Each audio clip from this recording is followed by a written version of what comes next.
FORA.tv. The world is thinking.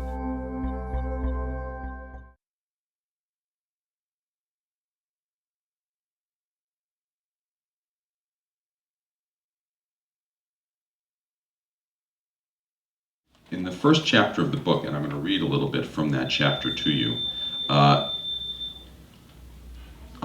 discuss the basis for all this, which is the idea of a permanent war.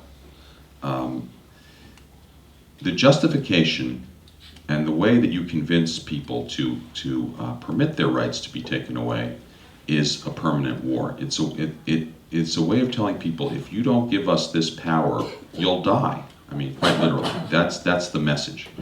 And so this is something that the founders actually worried about quite a bit.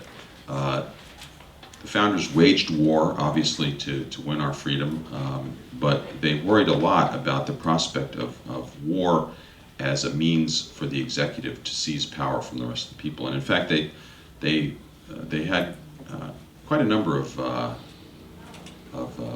bitter debates, actually, about whether we should even have a standing army, because they were so worried about the use of war and the military as an excuse to aggrandize a centralized power.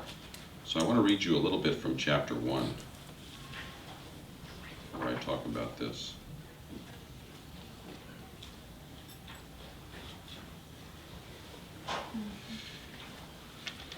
James Madison once said that no nation could preserve its freedom in the midst of continual warfare. Madison's warning, delivered during the early years of the American Republic in a congressional debate over presidential powers, has been vindicated many times since then. For reasons that the fourth president could not possibly have foreseen, his observation may be even more urgent now. And when he further observed that war empowers the nation's chief executive with, quote, all the means of seducing the minds of the people, he seemed to anticipate how a modern president might be tempted to exploit a state of continual warfare, such as an indefinitely extended war on terror, also known as the Long War, to secure political domination. The Long War is a phrase that was used in the last important document that Donald Rumsfeld delivered to the president before he resigned as a Secretary of Defense. It's something called the Quadrennial Defense Review, which is the planning document for the next 4 years, everything that the armed services are going to ask for and the justification for it. And in that document, Don Rumsfeld said, we are in the midst of a long war, and by that they meant a war that could go on for decades, or the foreseeable lifetime of everybody who's living now.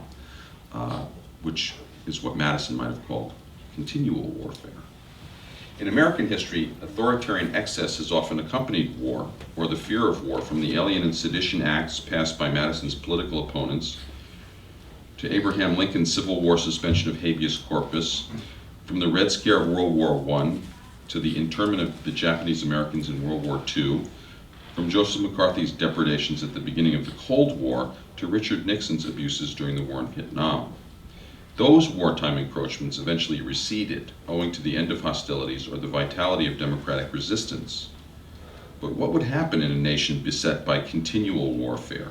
How will liberty and democracy survive what the Pentagon and the President predict will be decades of a long war against terror?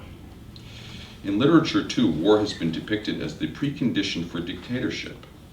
Two of the 20th century's most celebrated authors imagined totalitarian societies in which permanent warfare could become the most effective instrument of control.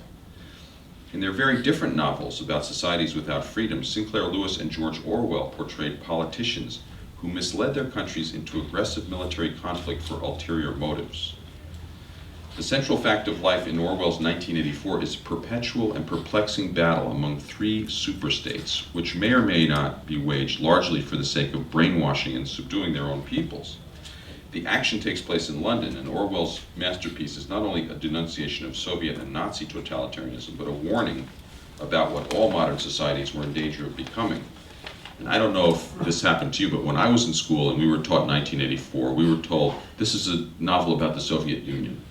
And it was, but it was also a novel about the rest of the world, which we weren't told. And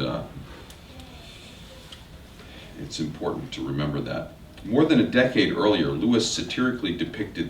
Sinclair Lewis satirically depicted the exploitation of the same bloody means to achieve a nefarious end in It Can't Happen Here, a story set in the United States. He imagined an elected dictatorship fabricating bogus provocations that would allow America to wage a preemptive war against Mexico.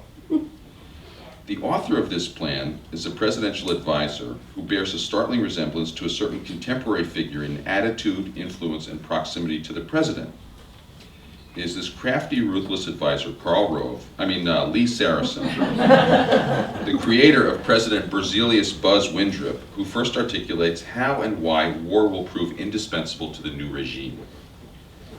Holding forth in a cabinet meeting, Saracen, quote, demanded that in order to bring and hold all elements in the country together by that useful patriotism which always appears upon threat of an outside attack, the government immediately should arrange to be insulted and menaced in a well-planned series of deplorable incidents on the Mexican border, and declare war on Mexico as soon as America showed that it was getting hot and patriotic enough. Now remember, this was supposed to be satire. He thought this was, a little outlandish, but he foresaw something happening that we've now experienced. This scheme elicits an enthusiastic response from Hector McGoblin, who is another character who is the Secretary of Education and Public Relations. He's a burly boxing fan and nationalistic bully with multiple doctoral degrees, and I said in an aside that he reminded me a lot of Bill Bennett, the former drug czar and education secretary, who's kind of a radio blowhard now.